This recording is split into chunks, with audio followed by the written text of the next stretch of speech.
Good afternoon, ladies and gentlemen. And for the foreign delegates, welcome to the Philippines. At the outset, allow me to thank the Global and Peace Foundation for bringing this conference back to Manila. And of course, I'm here to honor the great efforts that they have been doing in the last few years in their work to promote peace through their work. And of course, to honor the Chamber of Commerce of the Philippine Islands. This is the first business chamber of our country. I was actually given a, um, a speech to read, but I don't think you're going to appreciate if I read that speech. Would you? You would, sir. All right. What I'm going to do is I'm going to set the notes that I have been given. I don't think I will honor you this afternoon if I come here and read statistics about the cost of um, damages, the cost to lives, property, the impact to development of the constant warfare that we have in different parts of the globe right now. The cost in tolls, in terms of toll in misery, toll in development, uh, economic impact. I think you're all very knowledgeable in that. Allow me just to say, I think, let me give you a little briefing on what I feel, what our committee feels in Congress is critical at this point in time. I chair the Economic Affairs Committee in the Philippine Congress in the House of Representatives.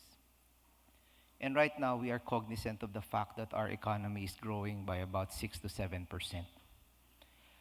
And it is one of the best performing, if not the best performing economy in Asia today. However, I think the great challenge is to go beyond these titles and to actually take cognizance of threats, um, threats that are occurring all over the world and in the region today. They say that we have a vibrant BPO industry today, which is bringing in about $20 billion. But many are also questioning how long before artificial intelligence wipes this lead away. They are saying that we're bringing in about 30 to 35 billion dollars in OFW revenues every year. But already we can feel that it's starting to get hit and it's starting to go down, especially with the regional conflicts that are happening and the decrease in the prices of oil in the Middle East and how it has impacted other economies. Um, what we are very concerned of right now, in a way, is how to protect and make the economy resilient. We are 100 million Filipinos with 40% of our population that continues to reside in the rural countryside today. The rural countryside today still occupies about 12.5 to 14% of Philippine GDP. And the highest levels of food insecurity, joblessness, still resides, and low income incidences still take place in that subsector of the rural economy. And right now, what we're trying to do is to create a financial ecosystem, a credit infrastructure to at least give this nation of SMEs a fighting chance to innovate and to continue doing entrepreneurial activity. People tell me that, where are you going this afternoon? Because I had to rush all the way from the Batasan. I came all the way from Congress. I was chairing my committee this afternoon, and they were asking me, where are you going? I'm going to a Global Peace Foundation. I have to give a few remarks in an entrepreneurial forum. Global peace? I mean, that's so far off. But actually, I was telling myself, is it really that far off? They're telling me, what do we have to do with Syria? Well, with what's happening in Syria and the flood of refugees and the amount of instability in that region, up to when before the impact starts hitting the Philippines? When the instability in that area has to bring our people back home? Up to when before we get affected by the immigration policies in Europe because of what's happening, because of the instability that's happening in that region? So there is really an impact. And I feel if we don't have the credit infrastructure to keep this nation of SMEs innovating or giving them a source of funding, then there is where we're going to have bigger problems in the future. One of these areas that we're working on right now is the passage of the Secure Transactions Law. And in the lower house, we've already passed this on committee level, and we're waiting for the version of the Senate to be completed. Today, the Philippines has a chattel mortgage law, a movable property law. However, it is archaic. It is more than 100 years old and has not been amended. So this is one of the critical things that we are working on right now. As I said, we're a nation of SMEs.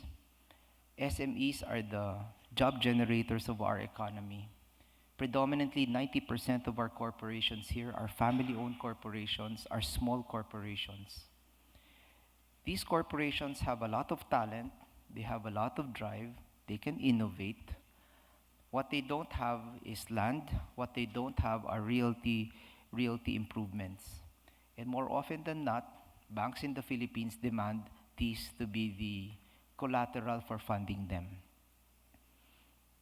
But these small corporations have assets, they have delivery equipment, they have inventories, they have raw materials. What they really need at this point in time is innovative trade finance. And without a secure transactions law, then funding these SMEs will just not happen. In the agriculture sector, crop insurance is practically absent in our country. And in a country that has about 30 to 40 storms in a year, this is something that we need to address. In India and in Africa, index-based insurance systems allow a payback for farmers at this point in time. In this country, in the past 5 years, we've had 200 billion in crop losses, and the Philippine Crop Insurance Corporation only managed to pay about maybe less than 10% of that amount. We don't have an agricultural guarantee fund pool in agriculture.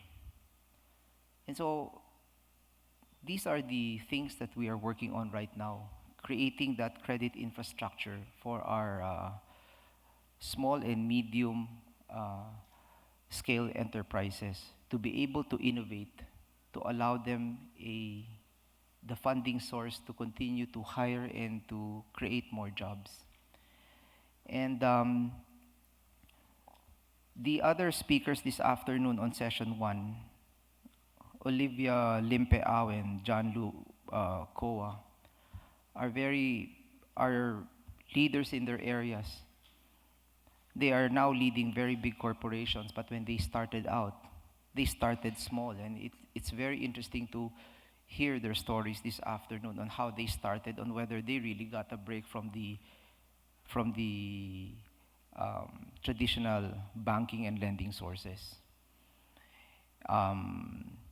For now, suffice it to say that this is where we're putting our attention into, and I'd be more than happy to also address questions on the floor on maybe problems, or maybe you could give us also solutions on some of the things that we are confronting locally. So with that, I'm more than happy to be part of the Global Peace Convention. and would be happy to stay throughout the afternoon to learn from you, but also to answer specific questions, especially in the area of agri-finance, in the area of SME funding, in the area of trade facilitation and trade finance. Because personally, I believe, ladies and gentlemen, that we in government, we politicians, we will not be the saviors of, at least I speak for myself, I don't feel that we are going to save this country. It is the businessmen and the entrepreneurs that are going to save this country and not the politicians. I guess we here we politicians, the best that we can do is to help create that environment where all of the business, the entrepreneurs can flourish, where they can be given support.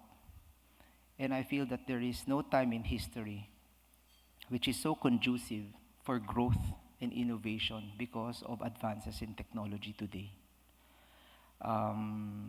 This is the reason why I believe, more than at any time, creating that financial ecosystem, creating that system where risks can be transferred and protected for lenders and borrowers, this is the time that we have to create that environment now for our entrepreneurs.